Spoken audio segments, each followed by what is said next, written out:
You are missing out if you've never made Hatch Chile Chimichurri before. This easy recipe is a great twist on the classic using those buttery, spicy Hatch chilies that are in season. The sauce gives you a lot of flavor with just a little bit of effort. I'll show you how to whip up a batch. I'm gonna eat this.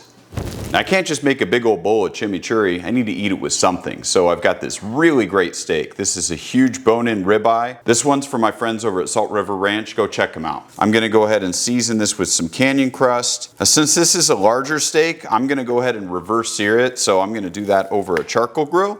Now, in an optimal situation, I would have seasoned the steak last night and dry brined it in the fridge because that will dry out the surface and give it a nice crispy crust from smoking. But hey, we're making a video. You guys got to see the process. All right, I'm gonna set the steak aside and then we can go ahead and move on to our chimichurri. Right, I got a big bowl here and we're gonna start off with some cilantro. I know this is totally not traditional, and if you're one of those people that just doesn't like cilantro, just use all parsley. It still tastes great. So for the cilantro, we're gonna use a bunch of cilantro. I hate that measurement. Now, a bunch of cilantro is roughly about 1.5 cups chopped. Now, you know my stance on chimichurri. Hand chop, please. You'll have a way better texture.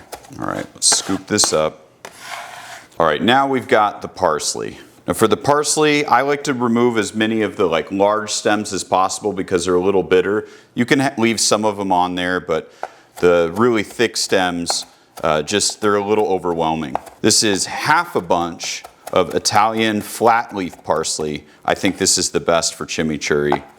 Now, ideally, just like seasoning the steak, it's best if you make the chimichurri the night before too. It gives a chance for all those flavors to meld together and it just tastes a little bit better. All right, we're gonna keep going off the rails with this recipe. So I am gonna use some scallions. I'm just gonna cut off the roots there.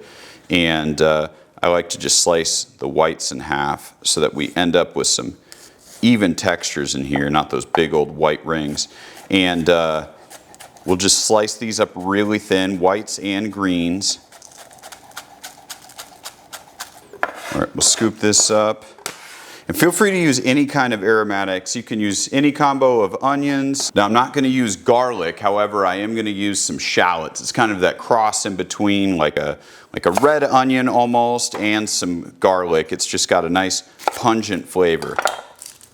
I'm just gonna cut across and then down here. And then we're gonna dice really fine. Scoop this up and we're almost done dicing. All right, the star of the show, we've got some roasted Hatch chilies. I roasted these yesterday and then just peeled them. So we're gonna go ahead and dice these up too. And if you wanna make sure you get out as many of the seeds as possible, it's okay if you leave a few in here. I had a big pod at the top of this, but we'll just scrape a few more out. No big deal. And for these, you just want to cut them in some little tiny bite-sized pieces, very similar to the other textures that we've got going in there. So I like to cut them in strips first and then just kind of go back the other way. All right, scoop this up and then we'll finish it off. All right, so we've got the bowl here. I'm just gonna give it a stir. And then to the bowl, this is where we're gonna add our liquid. So I'm gonna add 2 tablespoons of a good red wine vinegar. Now from here, this is where we add oil. And you can add whatever kind you want. I like to use olive oil. I don't use extra virgin. I use just regular olive oil because I think it has a really nice clean flavor without overwhelming everything else that's going on in the chimichurri. So we'll go ahead and add in probably about a half cup here and start to stir that. And from here, this is really where you use your judgment. So you can see this is pretty thick. So if you wanted this to be really nice and thick, almost like a gremolata, you can stop here. I like to add a little bit more. So again, this is just eyeballing. I'm gonna go probably another at least 1/4 cup and just see. So let's go ahead and add in a little bit of salt at this point. I like kosher salt because it adds a nice texture. Then I also like fresh ground black pepper, pretty much the same reason. This is totally optional, but you can also add in red chili flakes. I mean, this is chilies and smoke, so I love different levels of heat, and it gives it a nice pop of color too. I think I'm gonna add a little bit more olive oil in here, just a few more tablespoons. All right, I'm gonna give this a quick taste just to make sure I've salted it enough.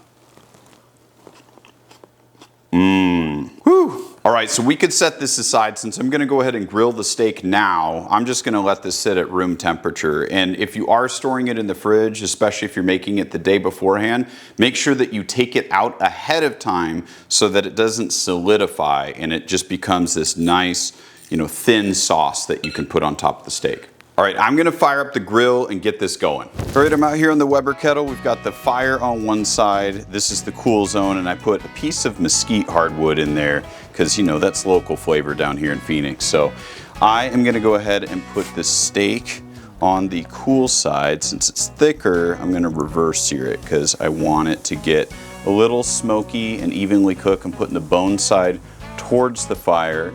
I'm gonna reduce the heat on this kettle grill by putting the lid on and kind of closing the vents a little bit. So I'll come back and check on that pretty soon. All right, let's check it. Okay, we're in the high teens, so I'm gonna go ahead and leave the cover off so we can sear this off and finish it. All right, clicks for some good luck. Let's go ahead and sear this guy. For a big guy like this, I like to flip fairly often so we can build a nice crust without overcooking the great part on the outside, the spinalis.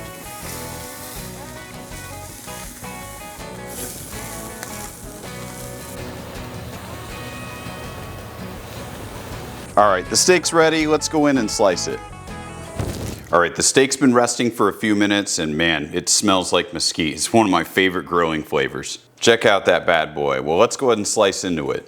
All right, so we got the bone back here, so I'll go ahead and cut that off first. We've got a pretty good looking spinalis here. All right, then we got that spinalis.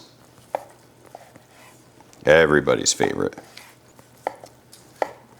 Spread this out here. All right, what do you guys think? How did I do? Overcooked, undercooked, perfect? Let me know in the comments. This is perfect for me, and it's just gonna get a little bit more red as it continues to rest. Okay, while it's warm, let's go ahead and add some of the chimichurri right on top. Add plenty. This is a great way to serve it, especially if you've got a bunch of guests coming over. And the chimichurri works so well with thick cuts like this too, because the meat is so thick it isn't deeply seasoned on the inside, and then this sauce just really seeps into all those pores. All right, let's dig in. I can't take the suspense anymore, and I want a good piece of that ribeye cap too.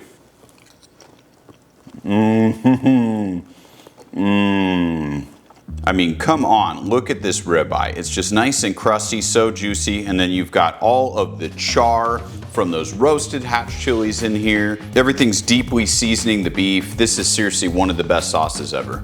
Also, I have to say, I'm pretty proud on how I cook this steak. It's not often that I'll get the right temperature in the middle and also get the spinalis nice and pink. Let me know what you think in the comments below. Don't forget to subscribe. We'll see you next time. Cheers.